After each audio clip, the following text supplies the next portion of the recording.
சனிக்கிழமைக்கும் பெருமாளுக்கும் என்ன தொடர்பு? இதற்கான விடை பிரம்ம வைவர்த்த புராணத்தில் உள்ளது. சூரியனுக்கு சஞ்சனா, சந்தியா என்று 2 மனைவிகள். சூரியனுக்கும் சஞ்சனாவுக்கும் பிறந்தவர்கள் யமதர்மராஜாவும் யமுனா நதியும். நீண்ட நெடுங்காலமாக சூரியனையும் அவரது வெப்பத்தையும் அருகில் இருந்து தாங்கி வந்ததன் காரணமாக தன்னுடைய சக்தியை இழந்திருந்தார் சந்தியா. ஆகவே அவர் பூலோகம் சென்று தவம் செய்து மீண்டும் சக்தியை பெற எண்ணினார். அதை சூரியனிடம் சொல்ல பயந்த சந்தியா தன்னுடைய நிழலில் இருந்து தன்னை போன்ற உருவம் கொண்ட பெண்ணை தோற்றுவித்தார். நிழலில் இருந்து உருவானதால் அந்த பெண்ணுக்கு சாயாதேவி என்று பெயரிட்டார். இதையடுத்து சந்தியா தவம் செய்வதற்காக பூலோகம் செல்ல சாயாதேவி சூரியனுடன் வாழ்ந்து வந்தார். சாயாவிற்கு சனி என்ற மகன் பிறந்தார். நிழலின் மகனாக பிறந்ததால் சனி கருமை நிற தோற்றத்துடன் இருந்தார். அதை கண்ட சூரியன் சனியை தன் புதல்வனாக ஏற்றுக்கொள்ள மறுத்துவிட்டார். அப்பொழுது சாயா கண்ணீர் விட்டார். கோபமடைந்த சனியும் தன் வக்கர பார்வையை சூரியன் மீது செலுத்தினார். அப்பொழுது சூரியன் மீது கிரகணம் ஏற்பட்டது. சனியின் சக்தியை கண்டு வியந்த சூரிய தேவர் சிவபெருமானிடம் சனியை பற்றி கேட்டார். அதற்கு சிவபெருமான், தேவர்கள், கடவுள், மக்கள் என்று பாரபட்சமின்றி அனைவருக்கும் அவர்களின் பாப புண்ணியங்களுக்கு ஏற்ப பலன்களை வழங்கவே சனி பிறந்துள்ளதாக கூறினார். இதனால் மகிழ்ந்த சூரியன் சனியை தன் புதல்வனாக ஏற்றுக்கொண்டார். சனி வளர்ந்த பிறகு தன் பொறுப்பை உணர்ந்து கொண்டார்.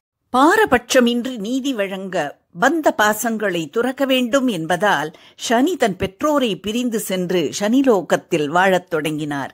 இவரது வக்கர பார்வையின் பிடியில் இருந்து சிவபெருமான் உட்பட யாரும் தப்பியதில்லை என்பார்கள். கண்ணபிரான் யமுனையில் உள்ள காளியனை அடக்கி யமுனை நதியை தூய்மையாக்கிய பின் அனைத்து தேவர்களும் யமுனையை போற்றத் தொடங்கினார்கள். கங்கையை விட புனிதமான நதி என அதை கொண்டாடினார்கள். அதை கண்ட சனீஸ்வரன் யமுனையிடம் வந்து, சகோதரியே, உன்னை மங்களமானவள் என எல்லோரும் கொண்டாடுகிறார்கள். ஆனால் என்னை முடவன் என்றும் அமங்கலமானவன் என்றும் கூறுகிறார்களே, உன்னைப் போல நானும் மங்களகரமானவனாக ஆக என்ன செய்ய வேண்டும் என்று கேட்டார். அங்கே வந்த நாரதர், சனீஸ்வரா, யமுனை கண்ணனின் திருவுள்ளத்தை மகிழ்வித்தாள். அதனால் மங்களகரமானவளாக இருக்கிறாள். நீயும் கண்ணனின் திருவுள்ளத்தை உகப்பித்தால் மங்களமாகிவிடுவாய் என்று கூறினார். அவனை உகப்பிக்க நான் என்ன செய்ய வேண்டும் என்று சனீஸ்வரன் கேட்டார். அதற்கு நாரதர், ஹோலிகா என்று ஹிரண்யனுக்கு ஒரு சகோதரி இருந்தாள். அவளுக்கு தீயால் சுடப்படாமல் இருக்கும் விசேஷ தன்மை உண்டு. பிரகலாதனை பலவிதமான தண்டனைகளுக்கு உள்ளாக்கியும் அவன் அவற்றால் பாதிக்கப்படாமல் இருப்பதை கண்ட ஹிரண்யன் ஹோலிகாவிடம் பிரகலாதனை ஒப்படைத்தான். பிரகலாதனை தீயில் தள்ளிய ஹோலிகா தானும் தீக்குள் இறங்கி அவனை வெளியே வர முடியாதபடி அழுத்தினாள். அப்பொழுது நரசிம்ம பெருமாள் ஹோலிகாவின் பிடியில் இருந்து பிரகலாதனை காத்து வெளியே அழைத்து வந்தார். ஹோலிகாவிடமிருந்து நரசிம்மர் பிரகலாதனை காத்த நாளைத்தான் ஹோலி பண்டிகையாக மக்கள் கொண்டாடுகிறார்கள். அந்த ஹோலிகா பெண் என்பதால் நரசிம்மர் அவரை கொல்லாமல் விட்டுவிட்டார்.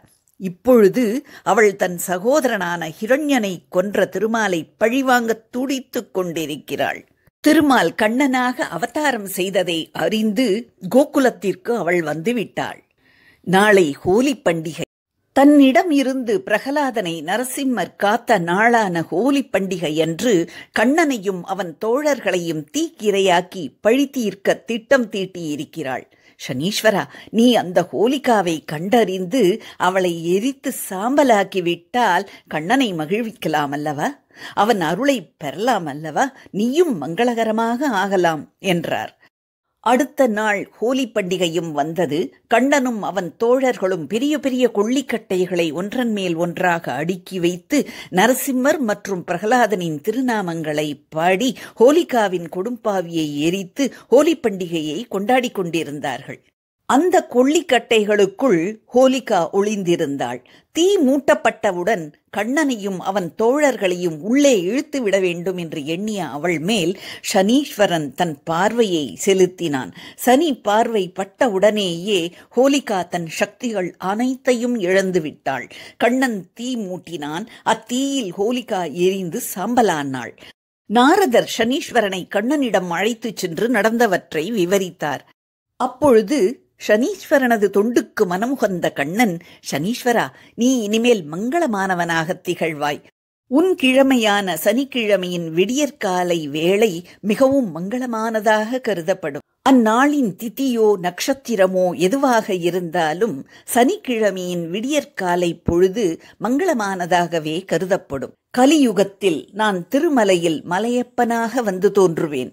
சனிக்கிழமைகளில் என்னை வந்து தரிசிக்கும் அடியார்கள் வேண்டும் வரங்கள் அனைத்தையும் அருளுவேன் என்று வரமளித்தார். அதனால்தான் சனி உஷஸ் எனப்படும் சனிக்கிழமையின் விடியற்காலை வேளை மங்களமானதாகவும் அனைத்து சனிக்கிழமைகளும் பெருமாளுக்கு உகந்த நாட்களாகவும் விளங்குகிறது. To watch more videos, please press the subscribe button and the bell icon.